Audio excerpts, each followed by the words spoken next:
Hello बच्चों, आज मैं आपको क्लास 10th जिसका सब्जेक्ट है हमारे पास मैथ्स, इसकी वर्कशीट नंबर 53 समझाऊंगी, जिसकी डेट है हमारे पास 9 नवंबर 2020। आज की वर्कशीट में हम क्या सीखने वाले हैं? आज हमारे पास है problems based on segment and sector of a circle. देखो, ये दोनों ही टॉपिक हम पढ़ चुके हैं, सेगमेंट क्या होता है और सेक्टर क्या होता है ना। तो आज उससे रिलेटेड कुछ प्रॉब्लम्स हैं, मतलब कुछ क्वेश्चंस हमको दे रखे हैं जो हमें सॉल्व करने हैं। ठीक है, चलिए देखते हैं। एग्जाम्पल से डायरेक्ट स्टार्ट किया हुआ है, कोई एक्सप्लेनेशन आपको नहीं दी है वर्कशीट में, क्योंकि इन दोनों टॉपिक्स की एक्सप्लेनेशन ना आपको पहले वाली वर्कशीट में दे चुके हैं वो। ठीक है ना। चलिए एग्जाम्पल 1 देखते हैं। एग्जाम्पल है आपके पास यहाँ पर ABCD is a trapezium with AB parallel to DC. AB is equals to 18 centimeter, DC is equals to 32 centimeter, and the distance between AB and DC is equals to 14 centimeter. If arc of equal radii 7 centimeter with center A, B, C and D have been drawn, then find the area of shaded region of the figure. देखो आपसे यहाँ क्या कह रहा है, पहले मैं आपको क्वेश्चन बताती हूँ अच्छे से कि क्या है। ठीक है, उसके बाद हम अपना सॉल्यूशन देखेंगे। आपको ना ये एक ट्रेपीजियम दे रखा है ABCD, कुछ साइड्स इसकी दे रखी है, जैसे मुझे ये AB दे रखी है 18 सेंटीमीटर। ठीक है, उसके साथ साथ मुझे ये DC भी दे रखी है 32 सेंटीमीटर। ठीक है ना। और इन दोनों के बीच का डिस्टेंस AB और DC, मतलब यहां से यहां तक का डिस्टेंस ये भी मुझे दे रखा है 14 सेंटीमीटर। ठीक है, अब कह रहा है arc of equal radii 7 centimetre with centre ABC। आप देख लो ये जो आर्क बनी हुई है, ये मैं ड्रॉ कर देती हूँ यहाँ पर ताकि आपको दिख जाए। ये ऐसी 4 आर्क बनी हुई है। ठीक है, तो ये इसकी जो रेडियस है, ये वाली जो रेडियस है, ये आपको दे रखी है, कितनी दे रखी है? 7 सेंटीमीटर। ठीक है, आपसे कह रहा है शेडेड रीजन निकालो। तो शेडेड रीजन, जो ये शेड हुआ हुआ है, लाइंस जिसमें बनी हुई है, ये आपको निकालना है।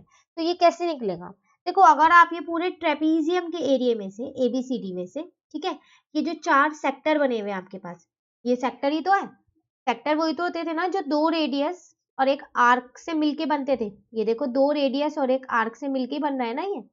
तो अगर आप एरिया ऑफ ट्रेपीजियम में से इन चारों सेक्टर का एरिया एक साथ, मतलब चारों सेक्टर का एरिया पहले निकालो। ठीक है, एक एक का निकालोगे आप, है ना, और फिर चारों को प्लस कर दोगे।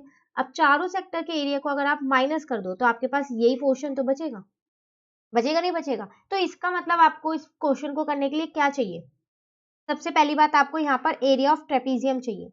चाहिए तो देखो, एरिया ऑफ ट्रेपीजियम का एक फॉर्मूला होता है half sum of parallel side into में हाइट। ये देखो ये फॉर्मूला है, तो ये आपको याद करना पड़ेगा एरिया ऑफ ट्रेपीजियम का। ठीक है, इसलिए मैंने स्टार बना दिया कि आपको लर्न करना है। तो हाफ तो ऐसे ही रहेगा। अब आती है बात सम ऑफ पैरेलल साइड। आपको पता है ना कि ट्रेपीजियम में 2 साइड्स जो है वो पैरेलल होती हैं और 2 नॉन पैरेलल साइड्स होती है ना। तो मेरी दोनों पैरेलल साइड्स ये वाली हैं, AB और DC। अब मुझे ये दोनों ही गिवन है, सम का मतलब आपको इन्हें प्लस करना है ना। तो मतलब 18 प्लस 32, तो ये रहा आपका 18 प्लस 32। मल्टीप्लाई आपसे कह रहा है हाइट, ट्रेपीजियम की हाइट। देखो आपको ना यहाँ पर डिस्टेंस दे रखा था इनके बीच का। अगर मैं अब यहाँ पर ये लाइन ड्रॉ कर दूं, ये इनके बीच का डिस्टेंस, तो ये ट्रेपीजियम की हाइट ही तो दे रखी है एक तरीके से मुझे, 14। तो वो मैंने यहाँ पर लिख दी। ठीक है, तो आपका यहाँ से एरिया ऑफ ट्रेपीजियम आ गया, कितना आ गया? ये हाफ इंटू में आपने क्या किया, 18 प्लस 32 किया। ठीक है ना, और मल्टीप्लाई में 14 किया। ठीक है, तो हाफ अगर आप 18 में 32 प्लस करोगे तो आपका 50 आएगा, और मल्टीप्लाई 14, इसको इससे काट दिया, 25 आ गया। अब आप क्या करोगे, 25 को 14 से इंटू कर दोगे, यही तो करोगे, तो आपका 350 आ जाएगा। तो ये आ गया आपका 350। चलो, एक चीज तो मेरी निकल गई, एरिया ऑफ ट्रेपीजियम। अब आती है, अगर मैंने ये सेक्टर निकाल लिया, अगर एक सेक्टर का निकाल लूं तो क्या सबका सेम होगा? एंगल थीटा तो सब में अलग अलग आ रहे हैं ना, है ना। तो इसमें थीटा A है, इसमें थीटा D है, इसमें C है, और इसमें B है। तो मैं एक का निकाल के 4 से इंटू तो कर नहीं सकती यहाँ पर, देखो। तो मुझे चारों का ही निकालना पड़ेगा ना चारों का। चलिए फिर अब वो निकालते हैं। तो रेडियस आपको यहाँ पहले से ही गिवन है 7। अब वो कह रहा है area of sector with central angle A। पहले मैं इस वाले का निकाल लूँ, A का। ठीक है, क्या फॉर्मूला था हमारे पास? थीटा अपॉन में 360 इंटू में पाई आर स्क्वायर, यही था। तो देखो, थीटा अपॉन में 360 इंटू में पाई आर स्क्वायर। थीटा की जगह मैंने यहाँ एंगल A लिख दिया, क्योंकि थीटा मुझको यहाँ नहीं दे रखा। ठीक है, उसी तरीके से फिर मैंने क्या किया, इस वाले सेक्टर का निकाल लिया। अब की बार मैंने थीटा D रखा, फिर मैंने इस वाले सेक्टर का निकाल लिया और अब की बार मैंने थीटा सी रखा, फिर मैंने इस वाले सेक्टर का निकाल लिया और अब की बार मैंने थीटा बी रखा। तो इससे मेरे 4 सेक्टर के 4 एरिया आ गए। ठीक है, ये रे, बाकी सब सेम है, 316 पाई आर स्क्वायर सब सेम है। ठीक है ना। अब अगर मैं इन चारों सेक्टर के एरिया को प्लस कर लूं और फिर मैं ट्रेपीजियम के एरिया में से माइनस कर दूं, है ना, तो मेरा शेडेड रीजन आएगा ना। तो चलिए एक बार हम इन चारों को प्लस करके देखते हैं। तो टोटल एरिया ऑफ सेक्टर क्या आएगा, हमने ये चारों यहाँ पर प्लस कर दिए, एक, ये दूसरा है, ठीक है, ये तीसरा है, ये चौथा है, कर दिया ना प्लस। अब ये ए तो मुझे ए डी बी सी ये तो कुछ भी नहीं पता है मुझको, तो इनको कैसे करेंगे। तो देखो आपको स्टार्टिंग में ही बोल दिया गया था कि जो ये ए बी है, ठीक है, मैं इस फिगर को थोड़ा ठीक से कर देती हूँ ताकि मैं आपको इसमें आगे का समझा सकूं। ठीक है, तो हटा देती हूँ मैं।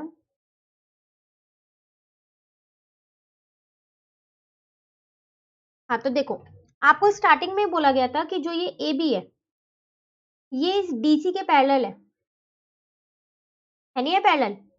तो इसका मतलब फिर तो ये जो ये एंगल ए है, अब मैं ट्रेपीजियम की बात कर रही हूँ, सेक्टर की बात नहीं कर रही हूँ, तो इस टाइम पे आप सेक्टर को भूल जाओ, सिर्फ ट्रेपीजियम याद रखो कि एबीसीडी आपको एक ट्रेपीजियम दे रखा है। ठीक है ना। तो जो ये ए है और जो ये डी है, इन दोनों का सम तो मेरा 180 डिग्री होगा। सप्लीमेंट्री एंगल्स है ये मेरे पास। ठीक है, आप इसे एडजेसेंट एंगल भी कह सकते हो। एडजेसेंट एंगल होता है मतलब एक के बाद एक एंगल। ठीक है, तो फिर उस तरीके से आप सोचोगे फिर तो बी जो है, बी और सी प्लस करके भी 180 आना चाहिए। बिल्कुल सही सोच रहे हो आप, बी और सी को प्लस करके भी 180 आएगा। तो दोनों चीज यहाँ लिखी हुई है, देखो एंगल ए प्लस डी 180 और बी प्लस सी 180 एडजेसेंट एंगल्स होते हैं ये मेरे। ठीक है, चलिए अब आते हैं हम वापसी इधर। तो मैंने यहाँ पर ये सारे तो प्लस कर दिए हैं ये सब, पर इनको कैसे निकालूं। तो देखो इनको हमने निकाला कैसे, मैं आपको यहाँ समझाती हूँ कैसे निकाला है हमने। मैं इसको हटा देती हूँ क्योंकि ये तो आपको सिर्फ कैलकुलेशन करनी थी, है ना, तो मैं इसको हटा देती हूँ। देखो मैंने पता है क्या किया, इन सबको लिख देती हूँ मैं एक बार यहाँ पर। एंगल ए अपॉन में 360 पाई आर स्क्वायर, यही था ना। एंगल डी अपॉन में 360 पाई आर स्क्वायर, ठीक है ना। एंगल बी अपॉन में 360 पाई आर स्क्वायर, ठीक है। उसके बाद एंगल सी अपॉन में 360 पाई आर स्क्वायर। तो अगर आप यहाँ पर देखो ना, तो यहाँ पर है क्या चीज कि सब में पाई आर स्क्वायर और 360 तो मुझे कॉमन सा ही दिख रहा है। दिख रहा है नहीं दिख रहा। तो अब मैंने क्या किया, इन दोनों का पेयर बना दिया और इन दोनों का। ऐसा क्यों किया, इन दोनों का ही बनाया ए और डी का, क्योंकि मुझको पता है ए और डी एडजेसेंट एंगल है। अगर मैं इनमें से कॉमन लूंगी तो फिर मैं वो प्रॉपर्टी लगा पाऊंगी एडजेसेंट एंगल वाली, है ना। तो मैंने अब देखो यहाँ क्या किया, पाई आर स्क्वायर अपॉन में 360 बाहर ले लिया, यहाँ पर बचा angle A plus angle D. उसी तरीके से मैंने उन दोनों में से भी यही किया है। एक सेकेंड, 360 नीचे आएगा, तो मैंने क्या किया, पाई आर स्क्वायर अपॉन में 360 बाहर ले लिया। ठीक है, तो मेरा अंदर क्या बचा, angle B plus angle C बचा। अब आपको पता है कि इन दोनों का सम जो है वो 180 है और इन दोनों का भी 180 है। तो फाइनली देखो आपके पास आ गया ना, 180 अपॉन में 360, पाई की जगह पाई आर, आर स्क्वायर। तो अब मैंने यहाँ पर आर की वैल्यू रख दी क्योंकि आर मुझे यहाँ 7 पहले से पता था, तो आर स्क्वायर कितना हो जाएगा 49। उसी तरीके से यहाँ पर भी रख दिया। ठीक है, तो बस अब फाइनली आपको क्या करना है, इसको सॉल्व करना है पूरे को। जब आप सॉल्व करोगे तो आपका टोटल एरिया आ जाएगा, चारों सेक्टर का मिला के आएगा 154।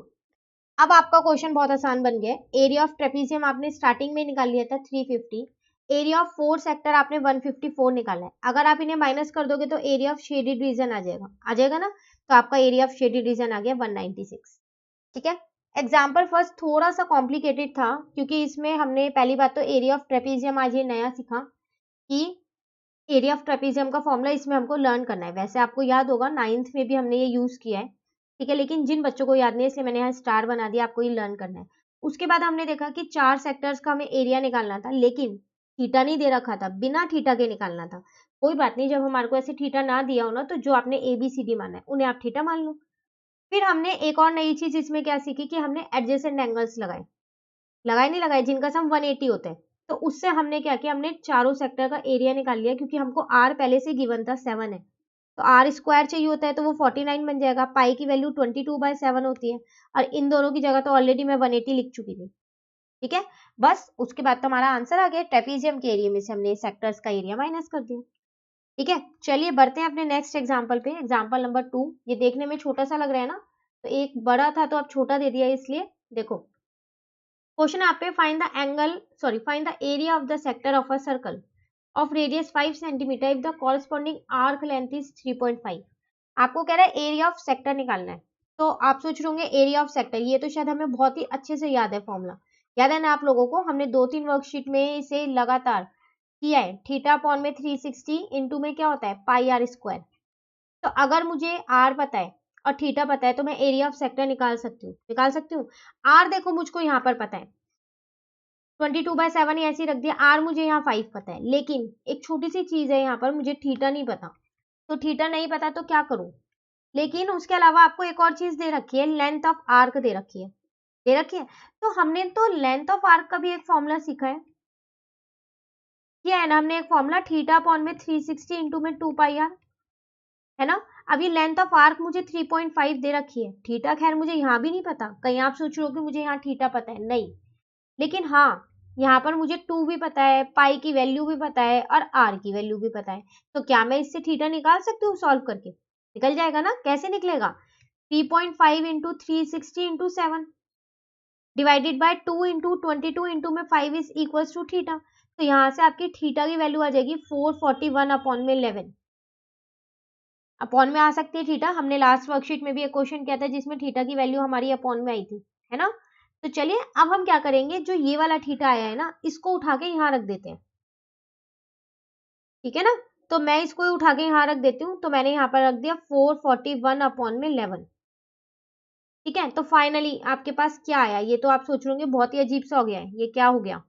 तो आप क्या करने वाले हो अब इसको, तो ये हो गया आपके पास 441 इंटू 22 इंटू 5 इंटू 5। ठीक है, और डिवाइड में आपके पास आ गया 11 इंटू 7 इंटू 360। कैसे? क्योंकि जो ये 360 है नीचे है, ऊपर जाके ये रेसिप्रोकल हो जाएगा ना, तो ये बन जाएगा 441 अपॉन में 11 इंटू में 1 अपॉन 360। तो देखो मैं उसको नीचे ले आई।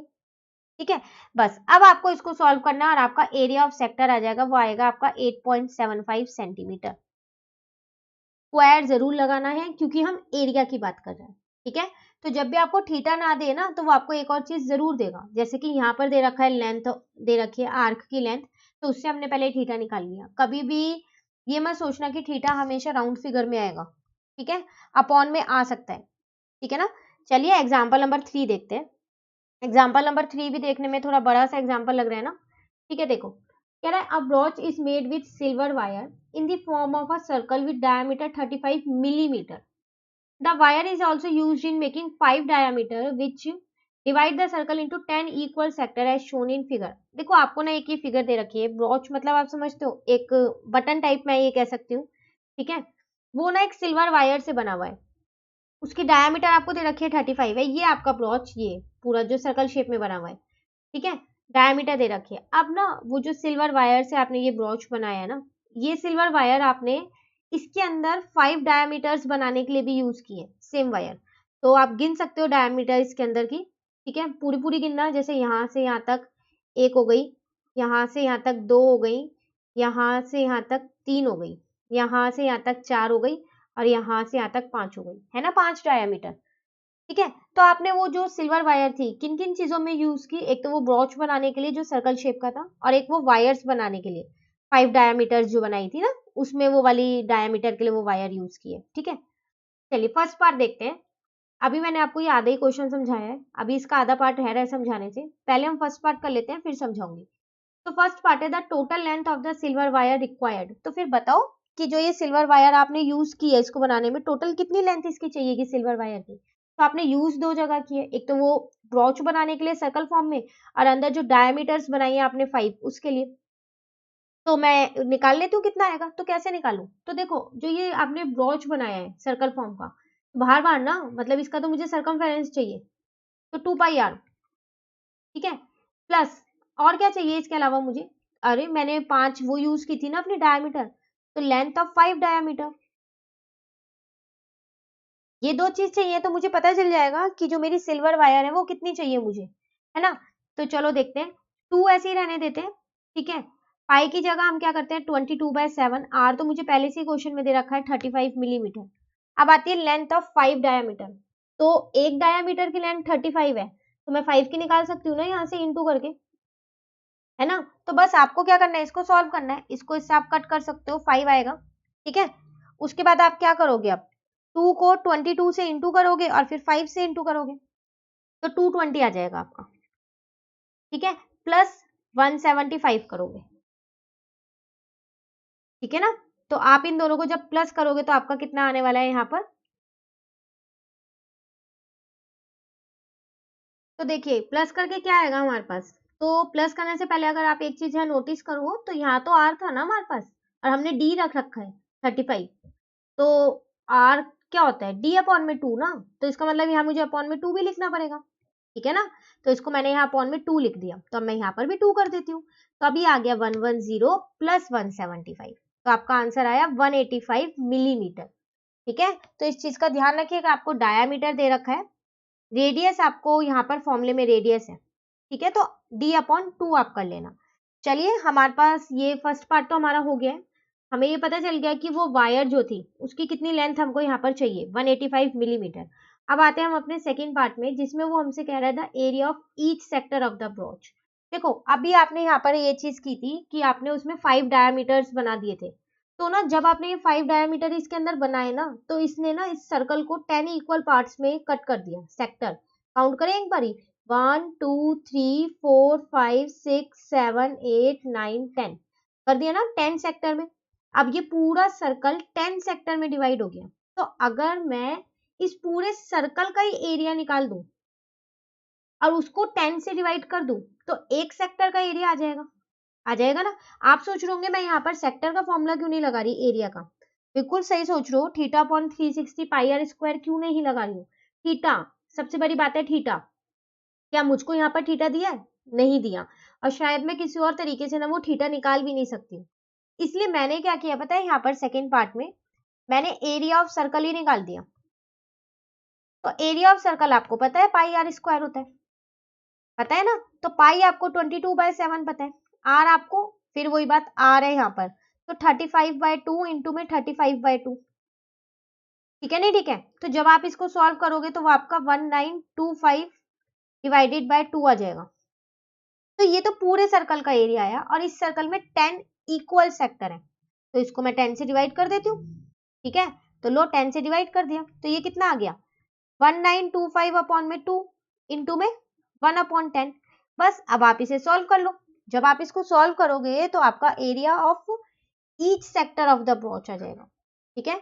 तो ये कंफ्यूज नहीं होना है कि सेक्टर दे रखा था तब भी हम कहीं पर फॉर्मूला लगाते हैं कहीं पर नहीं लगाते, ऐसा कुछ नहीं है। देखो सेक्टर दे रखा है ना, तो आपको सेक्टर का ही फॉर्मूला लगाना है, लेकिन सेक्टर का फॉर्मूला लगाने के लिए आपको थीटा और आर जरूरी चाहिए ही चाहिए, चाहिए नहीं चाहिए, तो आर मेरे पास यहाँ पर निकल जाती डी से, बट थीटा कैसे निकलता, तो इसलिए हमने यहाँ पर एरिया ऑफ सर्कल से सेक्टर निकाल दिया, एरिया ऑफ ईच सेक्टर, ठीक है। चलिए अब देखते हैं हम अपना क्वेश्चन नंबर एग्जाम्पल नंबर 4, ये लास्ट एग्जाम्पल है, उसके बाद कुछ क्वेश्चन है जो हमें खुद से करने।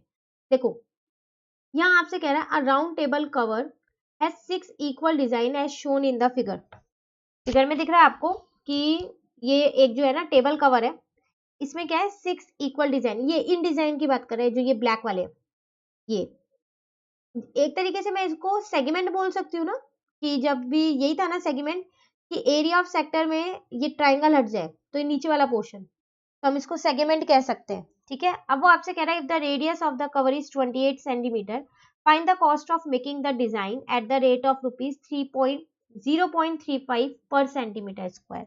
देखो इस क्वेश्चन में आपको रेडियस दे रखी है, आपसे कॉस्ट बोल रहा है इस डिजाइन को बनाने के लिए कितनी कॉस्ट लगेगी, अगर पर सेंटीमीटर स्क्वायर का रेट आपको दे रखा है 0.35, तो अब मुझे कॉस्ट निकालनी है, तो कॉस्ट निकालने के लिए मुझे ये तो पता होना चाहिए कि जो मैं ये डिजाइन बना रही हूँ ये कितने एरिया में बन रहा है, तो जो ये 6 है मतलब कि 1 2 3 4 5 और 6, इनका एरिया भी तो मुझे पता होना चाहिए। तो मैं पता है क्या करती हूँ, एक का एरिया निकाल लेती हूँ, उसको ना 6 से इंटू कर दूंगी, है ना। तो इन 6 जो ये डिजाइन बने हुए इनका एरिया आ जाएगा, फिर कॉस्ट तो बहुत ही आसानी से आ जाएगी। लेकिन एक का एरिया भी कैसे निकालूं? तो अगर मैं अपने इस पूरे सेक्टर के एरिया में से ये ट्राइंगल का एरिया हटा दूं, इतना पोर्शन हटा दूं, तो फिर मेरा ये सेगमेंट वाला ही तो बचेगा, डिजाइन वाला बचेगा नहीं बचेगा? तो एरिया ऑफ सेक्टर निकाल लेते हैं। चलो पहले फिर हम यहाँ पर जल्दी से, तो एरिया ऑफ सेक्टर हमको पता है थीटा अपॉन में 360 पाई आर स्क्वायर होता है। थीटा थीटा दे रखा आपको, यहाँ थीटा तो नहीं दे रखा ना, यहाँ पर थीटा की तो सबसे बड़ी बात है। अब मैं यहाँ सर्कल का एरिया भी नहीं लगा सकती, तो आप देखो यहाँ पर total number of equal design है 6, ठीक है। तो ये पूरा जो होता है ये कंप्लीट एंगल ये 360 का होता है।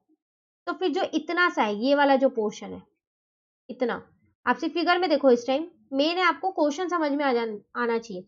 सॉल्यूशन तो फिर आप खुद भी कर सकते हो अपनी लैंग्वेज में, एज इट इज ये ही कॉपी नहीं करना है आपको, ठीक है। ये तो ये कितना होगा जब ये पूरा 360 और ये 6 पार्ट्स में बटा हुआ है, तो ये 360 डिवाइडेड बाय 6 होगा, तो 60 डिग्री। चलो आपका थीटा निकल गया यहाँ से 60 डिग्री निकल गया ना। अब जब थीटा मिल ही गया है तो थीटा की जगह थीटा को रख ही देते हैं हम। पाई की जगह 22/7, आर तो मुझे दे ही रखा था 28, ठीक है ना। अब आप क्या करोगे, इसको सॉल्व कट कर दो, यहाँ पर कट किया 6 आया, तो आपका आया 1/6, इसको कट कर दो 4 आ जाएगा, ठीक है। इंटू में 22, इंटू में 4, इंटू में 28। आप चाहो तो अभी आगे और कट करके कर सकते हो, मैं डायरेक्ट यहाँ पर आंसर लिख रही हूँ। तो इसका आंसर आपका एरिया ऑफ सेक्टर आ जाएगा 410.66 सेंटीमीटर स्क्वायर। चलो एरिया ऑफ सेक्टर तो मिल गया, अब आती है बात एरिया ऑफ ट्राइंगल की। अगर मुझे एरिया ऑफ ट्राइंगल मिल जाए तो मैं क्या कर सकती हूँ, फिर ये डिजाइन का एरिया निकाल सकती हूँ ना। तो एरिया ऑफ सेक्टर कैसे, ट्राइंगल कैसे निकालूं? क्या मुझे पता चल पा रहा है ये कौन सा ट्राइंगल है? बिल्कुल। देखो ए और बी, मैं इस फिगर को पहले थोड़ा सही कर देती हूँ, इरेज कर देती हूँ उसमें कुछ चीजें, ताकि मैं आपको अच्छे से समझा सकूं। हाँ तो देखो ये तो आपकी रेडियस है ना। अब ये वाले जो दोनों साइड्स हैं ये तो इक्वल होंगी नहीं होंगी, क्योंकि ये रेडियस है आपकी और एक एंगल आपको 60 दे रखा है, तो इसका मतलब फिर ये बाकी के दो एंगल भी तो 60 डिग्री होंगे। जब ये दो साइड्स इक्वल हैं तो ये दोनों एंगल इक्वल होंगे। मैं एक्स ले लेती हूँ, चलो इन्हें एक्स और एक्स। अब आप क्या करोगे, एंगल सम प्रॉपर्टी लगाओगे नहीं लगाओगे? एक बार आप प्लीज जरूर लगा के देखना मेरे कहने पे, इस ट्रायंगल में रफ में लगाना, फेयर में नहीं करना है। ये एंगल सम प्रॉपर्टी लगाना, आपके ये दोनों एंगल भी ना 60-60 निकलेंगे। करना जरूर और मुझे भी जरूर बताना कि कितने बच्चों ने ये किया है। तो इसका मतलब इस ट्रायंगल के सारे एंगल 60 डिग्री हैं, और जिस ट्रायंगल के सारे एंगल 60 डिग्री होते हैं वो कौन सा ट्रायंगल होता है हमारे पास? Equilateral triangle. तो इसका मतलब ये मेरे पास इक्विलेटरल ट्रायंगल है नहीं है इक्विलेटरल ट्रायंगल। तो इसका मतलब इक्विलेटरल ट्रायंगल का फॉर्मूला लगाना है। चलो एरिया ऑफ इक्विलेटरल ट्रायंगल वो होता क्या है, √3/4 और साइड का स्क्वायर। अब √3/4 तो ऐसे ही रहने देती हूँ, साइड क्या है मेरे पास, साइड तो मेरे पास आर ही है, तो 28 इंटू 28। अब जब आप इसको सॉल्व करोगे तो 333.2 सेंटीमीटर स्क्वायर आ गया। बस अब आप इसको निकाल सकते हो। एरिया ऑफ सेक्टर आपको मिल गया, एरिया ऑफ ट्राइंगल आपको मिल गया। तो एक डिजाइन का एरिया आप निकाल लोगे ना, इसमें से इसको माइनस करके, वही चीज इन्होंने यहाँ पर निकाली है। माइनस किया तो 77.46 आया, लेकिन ये सिर्फ एक डिजाइन का आया, और आपके पास कितने डिजाइन है, 6 डिजाइन है आपके पास, ठीक है। तो क्या करेंगे, 6 से इंटू कर देते, 6 से इंटू किया तो मेरा एरिया आ गया, एरिया ऑफ 6 डिजाइन, ठीक है ना। चलो ये तो आ गया, लेकिन मुझे यहाँ पर तो कॉस्ट निकालनी है। तो 1 सेंटीमीटर स्क्वायर की कॉस्ट है 0.35 रुपी में, तो फिर 464.7 सेंटीमीटर स्क्वायर की कॉस्ट कितनी होगी, 464.76 इंटू में 0.35, वही इन्होंने इंटू किया और इनका आंसर आ गया, ठीक है ना। अब आती है यहाँ पर एक छोटी सी बात जो मैं आपको एक्स्ट्रा में बताना चाहूंगी। कई बच्चों को ये इक्विलेटरल ट्रायंगल का फॉर्मूला याद नहीं रहता है, तो आपको याद है हमने अपनी पिछली वर्कशीट में एरिया ऑफ ट्रायंगल का एक फॉर्मूला याद किया था, half r square sine theta वाला किया था ना। आप इसमें वो भी लगा सकते हो, ठीक है। तो अगर आप वो भी लगाओगे ना तो आपका सेम यही आंसर आएगा। तो इक्विलेटरल का लगाओ आप, या फिर वो वाले फॉर्मूले से निकालो, एक ही बात है, ठीक है। रटना मत कुछ भी चीज, हर चीज को समझ के करना, ठीक है ना। चलिए अब आते हैं हम अपने ट्राई और सेल्फ पे, जो क्वेश्चन हमें खुद से करने हैं वो देखते हैं, 3 ही क्वेश्चन है जो हमें खुद से करने हैं, लेकिन थोड़े लेंदी क्वेश्चन है। देखो फर्स्ट क्वेश्चन, ये फिगर फर्स्ट क्वेश्चन के है। आपकी वर्कशीट में ना थोड़ी ब्लर इमेज आई थी ये, ठीक है, मैं यहाँ लिख देती हूँ, ये सेकंड की है, ये थर्ड की है। वैसे फिगर तो क्लियर दिख रही है हमको, बस ये नीचे लिखा हुआ नहीं दिख रहा था, तो यही चीज लिखा है, ये फिगर 1 की है, 2 की है और 3 की है, ठीक है। देखो आई स्क्वायर OPQR, ये रहा अंदर वाला जो स्क्वायर है, is inscribed in a quadrilateral OAQB of a circle. If the radius of the circle is 62 centimeter, find the area of the shaded region. तो देखो यहाँ आपसे क्या कह रहा है कि ना जो ये एक स्क्वायर है ना, ये क्वाड्रेंट के अंदर है, आपको दिख रहा होगा ये क्वाड्रेंट है, सर्कल का 1/4 पार्ट है ये, उसके अंदर एक स्क्वायर है, ठीक है। रेडियस मुझे दे रखी है 62, मुझसे कह रहा है जो ये शेडेड रीजन है ये निकालना है। मैं इस फिगर को ना एक बार यहाँ पर बना लेती हूँ।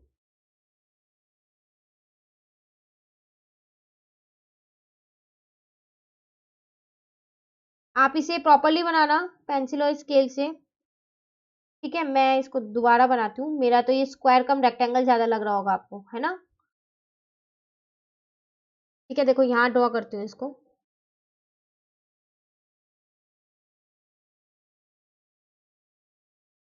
मैं थोड़ा इसको बड़ा बना रही हूँ ताकि मैं आपको क्लियरली दिखा सकूँ, ठीक है। आपको थोड़ी छोटी बनानी है ताकि ये स्क्वायर ही लगे, तो आप इसे रेक्टेंगल मत समझना, स्क्वायर ही समझना, ठीक है। ये आपके पास फिगर, तो अब क्या करना है इसके अंदर, आपको ये जो शेडेड पार्ट है ये निकालना है। तो देखो अगर मैं इस एरिया ऑफ क्वाड्रेंट में से, जो ये मुझे क्वाड्रेंट दे रखा है पूरा, ठीक है, अगर मैं इसमें से, क्या नाम है इसका, OA, ठीक है, और आगे है QB, तो ये Q है मेरे पास, ये B है, ठीक है। यहाँ पर मेरे पास ये होगा O, ये होगा मेरे पास P, और ये होगा मेरे पास R, ठीक है। अब अगर मैं इस पूरे क्वाड्रेंट के एरिया में से इस स्क्वायर का एरिया हटा दूं, तो फिर तो मेरे पास ये शेडेड रीजन ही बचने वाला है ना। पर क्वाड्रेंट का एरिया और स्क्वायर का एरिया निकाले कैसे, तो एरिया ऑफ क्वाड्रेंट निकालना तो बहुत आसान है। देखो फर्स्ट क्वेश्चन है, सबसे पहली बात मैं यहाँ पर एरिया ऑफ क्वाड्रेंट निकाल लूँ, तो ये सर्कल का 1/4 पार्ट है ना, तो सर्कल का एरिया मेरे पास होता है यहाँ पर πr², 1/4 पार्ट है, तो उसको मैं 4 से डिवाइड कर देती हूँ, ठीक है ना। तो देखो हम यहाँ क्या करते हैं, पाई की जगह पाई की वैल्यू रख लेते हैं, 22/7। आर मुझे 62 दे ही रखा है, 62 इंटू में 62, ठीक है। और ये नीचे वाला 4 मेरे पास ऐसी है, ठीक है ना। तो अब आप क्या करोगे, इन सबको सॉल्व करोगे, ठीक है। तो अब आप 22 को 62 इंटू 62 करोगे, तो आपका आंसर यहाँ पर आएगा 84, ठीक है, 568। ये डिवाइडेड बाय 7 ऐसी है, अब ये 4 नीचे से ऊपर आ जाएगा, तो रेसिप्रोकल हो गया, 1/4 हो गया, तो आपके पास आ गया 84568, और डिवाइडेड बाय यहाँ आ गया आपके पास 28, ठीक है। अब आप इसको डिवाइड कर दोगे, तो डिवाइड करके आपका आंसर आएगा 3020 पॉइंट। अब पॉइंट के बाद ना डेसिमल डिपेंड करता है आप कितना ले रहे हो, 2 ले रहे हो, 3 ले रहे हो, ठीक है। आप 2 भी ले सकते हो और 3 भी ले सकते हो, तो मैं यहाँ ले लेती हूँ 28। यूनिट जरूर लगाऊंगी मैं अपनी, सेंटीमीटर स्क्वायर। चलो एरिया ऑफ क्वाड्रेंट तो मेरा निकल गया, अब आती है बात एरिया ऑफ स्क्वायर की। अगर मेरे पास एरिया ऑफ स्क्वायर निकल जाए, तो मैं फिर माइनस करके अपना शेडेड रीजन निकाल सकती हूँ ना, लेकिन यहाँ पर एक छोटी सी प्रॉब्लम है, वो क्या, एरिया ऑफ स्क्वायर के लिए मुझे साइड चाहिए, साइड इनटू साइड, जो कि मेरे पास नहीं है। तो आप देखो एक बार ध्यान से जरा अपनी फिगर में देखो, ये जो है डायगोनल, ये जो यहाँ तक टच हो रहा है ये पूरा, ठीक है, यहाँ तक है ये, तो ये मेरी आर ही तो होगी, सर्कल की रेडियस ही तो है नहीं है, तो ये मुझे आर दे रखा है, ठीक है। तो मैं क्या करती हूँ, लेट कर लेती हूँ यहाँ पर, लेट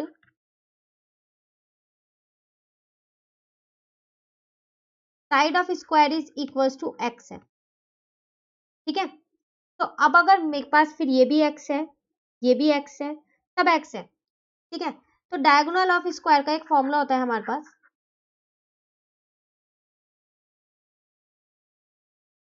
और वो फॉर्मूला होता क्या है हमारे पास, √2 इंटू में साइड।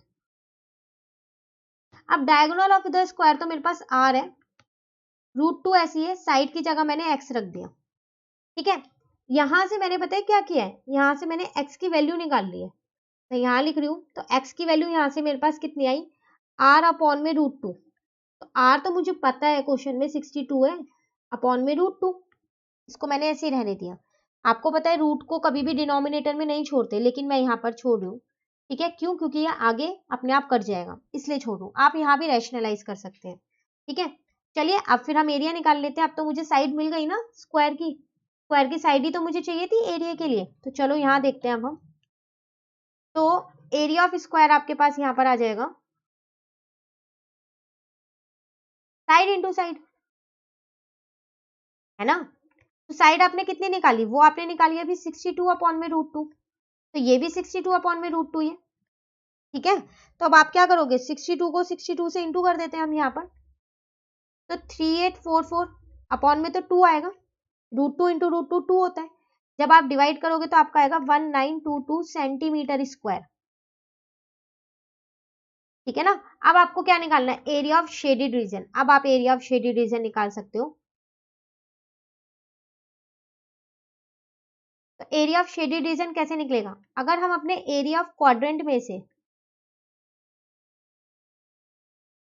क्या करें? माइनस कर दें एरिया ऑफ स्क्वायर, तो शेडेड रीजन आ जाएगा ना। एरिया ऑफ क्वाड्रेंट मैंने अभी पीछे निकाला था, पॉइंट में जो निकला था क्या था मेरे पास? ये रहा 3020.28, यही है ना। चलिए इसको लिख देते हैं फिर हम यहाँ पर 3020.28 माइनस एरिया ऑफ स्क्वायर मैंने अभी निकाला है 1922। ठीक है, तो अब आप क्या करोगे? 3020.28 में से 1922 माइनस कर दोगे, तो आपका आंसर आ जाएगा 1098.28 सेंटीमीटर स्क्वायर। यह आ गया आपका एरिया ऑफ शेडेड रीजन। ठीक है ना। चलिए क्वेश्चन नंबर 1 हमारे यहाँ कंप्लीट हो गया। अब हम देखते हैं क्वेश्चन नंबर 2।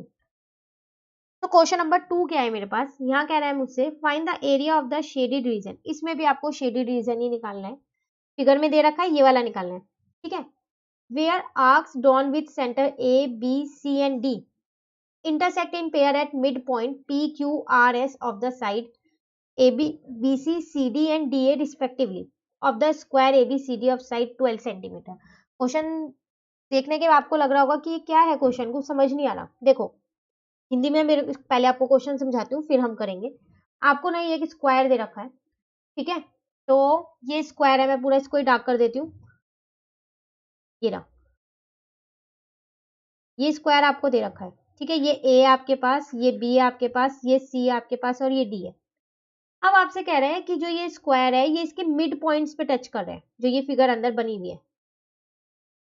ठीक है, पी क्यू आर एस इनका नाम है, जो ये मिड पॉइंट पे टच कर रहे हैं। ठीक है, तो आपको ये शेडेड रीजन निकालना है। तो कैसे निकलेगा ये शेडेड रीजन? देखो अगर मैं एरिया ऑफ स्क्वायर में से ये जो चार मेरे क्वाड्रेंट्स बन रहे हैं, या फिर मैं बोलूँ इन्हें सेक्टर बन रहे हैं, है ना। क्वाड्रेंट भी कह सकते हो आप, सेक्टर भी कह सकते हो। देखो तो अगर मैं इन चारों का एरिया माइनस कर दूं अपने एरिया ऑफ स्क्वायर में से, तो मेरा ये शेडेड रीजन आ जाएगा। आ जाएगा नहीं आ जाएगा? तो इसका मतलब अब मुझे यहाँ दो चीजें चाहिए, एरिया ऑफ स्क्वायर चाहिए, ठीक है, और क्वाड्रेंट का एरिया चाहिए, एरिया ऑफ 4 क्वाड्रेंट्स चाहिए। ठीक है, चलिए सबसे पहले हम क्या करते हैं, अपना एरिया ऑफ स्क्वायर निकालते हैं। तो एरिया ऑफ स्क्वायर मेरे पास होता क्या है? साइड इंटू साइड, है ना। अब साइड की बात करें तो साइड मुझे इस बार पहले ही दे रखी है 12, मेरे को एक्स नहीं मानना है, तो 12 इंटू 12, इसका मतलब ये हो गया 144 सेंटीमीटर स्क्वायर। तो एरिया ऑफ स्क्वायर तो इस बार बहुत जल्दी से निकल गया। ठीक है, अब बात आती है एरिया ऑफ क्वाड्रेंट की। चार क्वाड्रेंट का एरिया निकालना है, तो चलिए, तो एरिया ऑफ 4 क्वाड्रेंट, तो एक क्वाड्रेंट का एरिया क्या होता है आपके पास? पाई आर स्क्वायर डिवाइडेड बाय 4। अभी हम अपने क्वेश्चन नंबर 1 में भी यही करके आ रहे हैं। पूरे सर्कल का ये 1/4 पार्ट है, तो मैंने सर्कल के एरिया को 4 से डिवाइड कर दिया। लेकिन ये आपके पास एक क्वाड्रेंट का है, और मुझे कितने क्वाड्रेंट का चाहिए? मुझे 4 क्वाड्रेंट्स का चाहिए। मैं इंटू 4 भी तो करूंगी, करूंगी नहीं करूंगी? तो इस 4 से देखो, ये 4 तो ऐसे ही कट गया, तो ये आ गया मेरा पाई आर स्क्वायर। ठीक है, तो पाई की वैल्यू रख देते हैं। चलो फिर हम यहाँ 22/7। अब आती है बात आर। आर कितना होगा भाई यहाँ? तो देखो आप अपनी फिगर में देखो एक बार, यहाँ क्वेश्चन में ये पूरी आपको दे रखी है 12। अभी आपको क्वेश्चन में उसने बोला था कि ये मिड पॉइंट है, ये वाला जो मैं डार्क कर रही हूँ, मोटे मोटे जिसपे पॉइंट्स बना रही हूँ, ये मिड पॉइंट है। तो इसका मतलब जब ये पूरी 12 है, तो ये हाफ कितनी होगी? 6 होगी, ये भी 6 होगी। और यही तो मेरे पास रेडियस है सर्कल की, इस क्वाड्रेंट में यही तो मेरे पास रेडियस है। ठीक है, तो इसका मतलब यहाँ मुझे 6 गिवन है, तो ढूंढना मत क्वेश्चन में, ठीक है, ये आपको खुद से निकालनी है, आर जो है 6 आपको खुद से निकालनी है ये, ठीक है। तो अब आप क्या करोगे, 22 को 36 से इंटू कर देते हैं हम, तो हमारा 792 अपॉन में 7 आएगा, ठीक है। तो इससे मेरा आंसर आ गया 113.142 सेंटीमीटर स्क्वायर। चलो एरिया ऑफ 4 क्वाड्रेंट भी मिल गया। अब फाइनली मुझको बस क्या करना है, शेडेड रीजन निकालना है, ठीक है। तो एरिया ऑफ शेडेड रीजन, तो कैसे निकालूं एरिया ऑफ शेडेड रीजन, उसमें क्या करती हूं मैं, एरिया ऑफ स्क्वायर में से ना माइनस कर देती हूं एरिया ऑफ 4 क्वाड्रेंट्स, ठीक है। एरिया ऑफ स्क्वायर अभी हमने निकाला 144, एरिया ऑफ 4 क्वाड्रेंट्स हमने निकाला 113.142। देखो यहाँ पर ये आंसर ना अप्रोक्स में है, अप्रोक्स का मतलब लगभग, अभी पॉइंट के बाद और नंबर्स भी हैं वो मैंने नहीं लिए, ठीक है। कुछ बच्चों ने मुझसे पूछा था मैम अप्रोक्स का मतलब क्या होता है और हमें कब पता चलेगा कि अप्रोक्स में आएगा। तो देखो बेटा, अगर आपका 792 7 से पूरा पूरा डिवाइड नहीं हो रहा, बार बार आपको 0 लेना पड़ रहा है रिमाइंडर में, तो इसका मतलब वो पूरा पूरा डिवाइड नहीं होगा, तो अप्रोक्स में आंसर निकलेगा। जो नंबर पूरा पूरा डिवाइड हो जाता है वो अप्रोक्स में कभी नहीं निकलता, ठीक है। तो अब मैंने 144 को इसमें से माइनस किया ना, तो मेरा आया यहाँ पर 30 पॉइंट, वैसे तो मेरे पास यहाँ पर 858 आ रहा है, ठीक है। आप इसको 30.9 भी लिख सकते हो, कुछ भी लिख सकते हो दोनों, आप ब्रैकेट में अप्रोक्स जरूर लगा के आना, ताकि आपकी मैम को भी पता चल जाए आपने अप्रोक्स में निकाल रखा है, ठीक है। तो आप ये मत सोचना यहाँ पर कौन सा लिखना है, कोई सा भी एक लिख सकते हो, बस अप्रोक्स लिखना है आपको दोनों में, जो सा भी आप लिखोगे, क्योंकि हमने पॉइंट के बाद यहाँ कम नंबर्स लिए हैं ना, पूरा पूरा नहीं लिया डिवाइड करके, इसलिए हमारा ये आंसर ऐसे आ रहा है, ठीक है। चलिए क्वेश्चन नंबर 2 यहाँ पर हमारा कंप्लीट होता है। अब आते हैं हम क्वेश्चन नंबर 3 पे, थोड़ा सा मुश्किल क्वेश्चन है, मैं आपको डरा नहीं रही हूँ पहले, तो इसको बिल्कुल अच्छे से समझिएगा, इंपॉर्टेंट क्वेश्चन है। देखो आपसे कह रहा है इन फिगर, ये आपके पास क्वेश्चन 3 की फिगर, ठीक है। shown as a sector OAP of a circle with center O containing theta. AB is perpendicular to the radius OA and meets OP produced at B.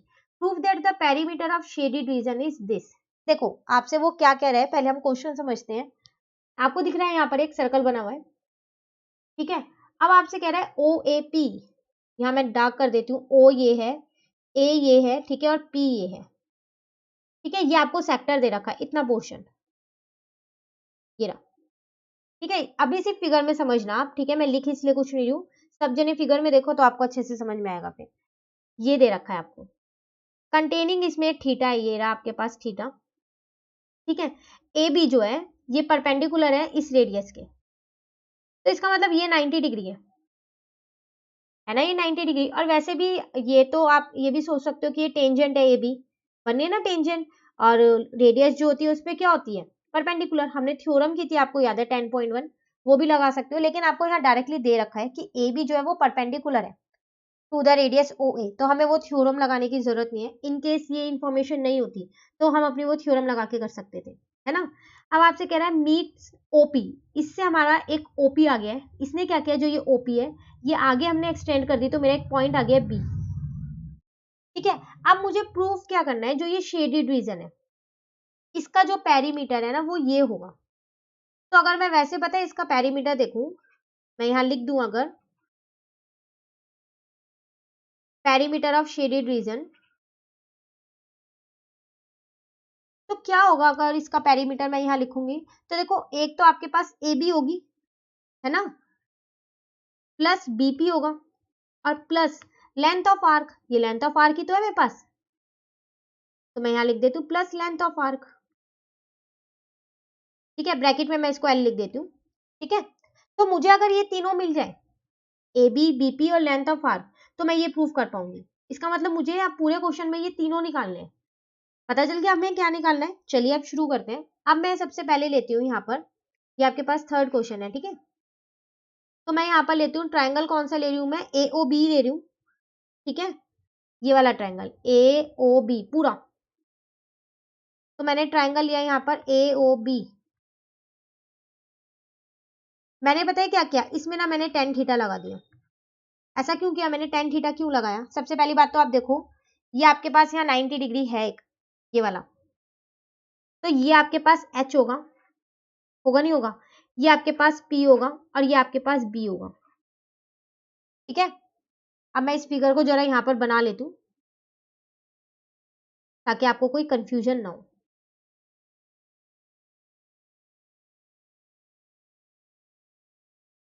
ये शेडेड है, ये B दे रखा है आपको, ये P दे रखा है आपको, ठीक है, ये A दे रखा है आपको, ये R दे रखा है और ये O दे रखा है।